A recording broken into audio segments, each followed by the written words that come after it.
Hola, mi nombre es Carla Liz Vera del Ángel, soy estudiante de la licenciatura en idiomas en la Universidad IEXPRO en su modalidad en línea y esta presentación es para la materia Instrumentos de Evaluación. En esta ocasión vamos a hablar un poco sobre el aprendizaje significativo y su relación con los estilos de aprendizaje. Empecemos por entender que el aprendizaje es un proceso de construcción individual y personal en el que los humanos integramos dentro de las estructuras de conocimiento aquellos conceptos que se tienen en cuenta y se relacionan con lo que ya sabemos. Empecemos por entender que la trascendencia es la capacidad de la razón para acceder a un conocimiento superior de los objetos del mundo, es decir, plantea la superación de las fronteras del conocimiento sobrepasando los límites cognitivos.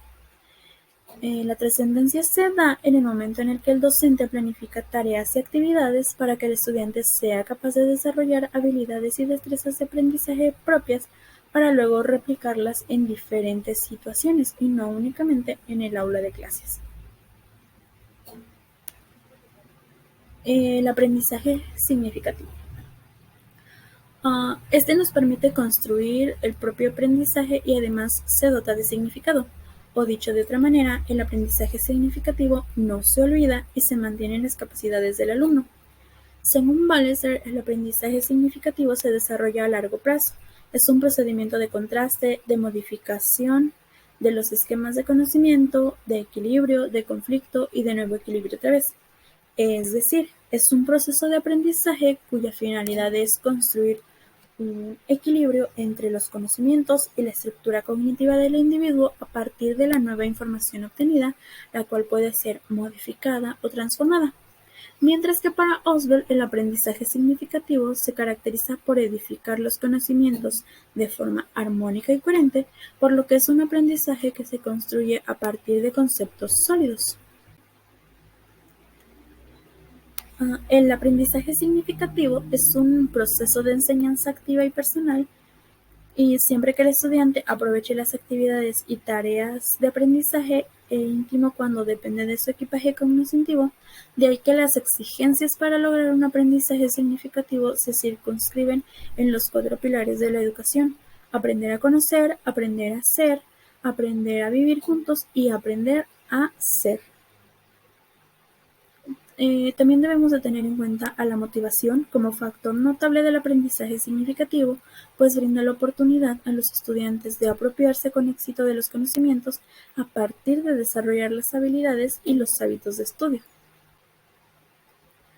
El aprendizaje significativo debe cumplir con otros requerimientos para desarrollar aprendizajes de calidad, como la utilización de un material potencialmente significativo y a la predisposición subjetiva para el aprendizaje, situaciones que se circunscriben en 3 obligaciones: significatividad lógica del material, significatividad psicológica del material y la actitud favorable del estudiante.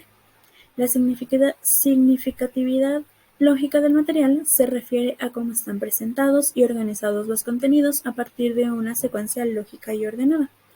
La significatividad psicológica del material se explica desde el argumento de cómo el alumno conecta los conocimientos previos con la nueva información, es decir, existe o no una estructura cognitiva sólida y fuerte que le permita primero asimilar y almacenar los conocimientos de la estructura cognitiva y después desarrollar la memoria a corto y largo plazo. Y por último, la actitud favorable del estudiante es un requisito necesario del aprendizaje significativo, pues de ahí que la motivación es la disposición subjetiva para el aprendizaje, pues influye en el desempeño, mejorando las habilidades al momento de procesar la información.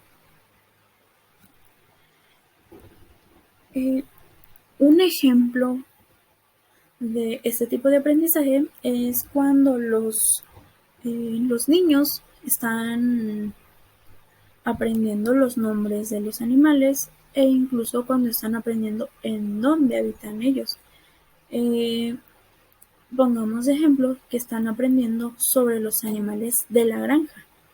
Ellos los pueden ver en libros, los pueden ver en revistas, incluso en el salón de clases él o la maestra les puede poner algún video de cómo son o cuáles son los animales que viven en las granjas.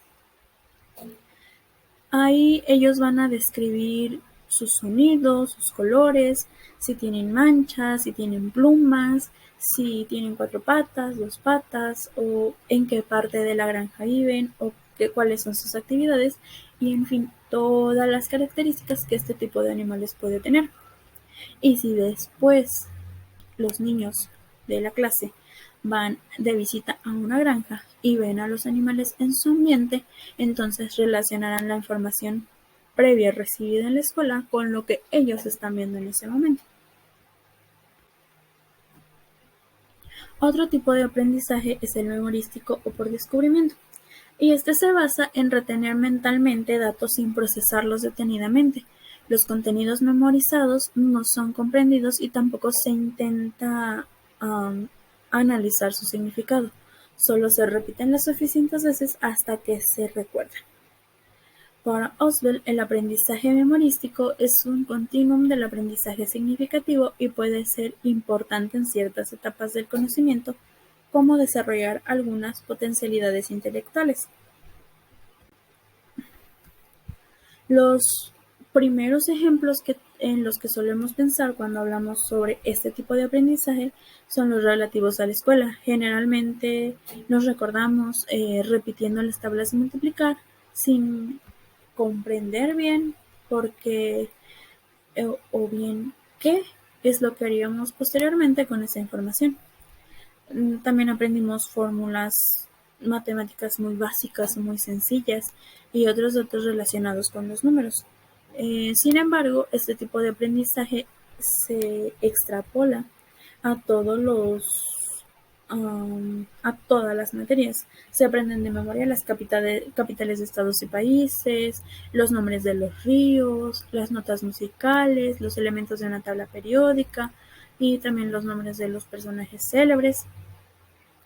Pero este tipo de aprendizaje no solamente se da en el aula, sino que si nos ponemos a analizar un poco más, esto también se lleva a cabo en la vida cotidiana, al aprender los números de teléfono, las fechas de cumpleaños, la dirección de algún trabajo, la dirección de algún amigo, la dirección de correo electrónico o algunos códigos o cosas así para videojuegos.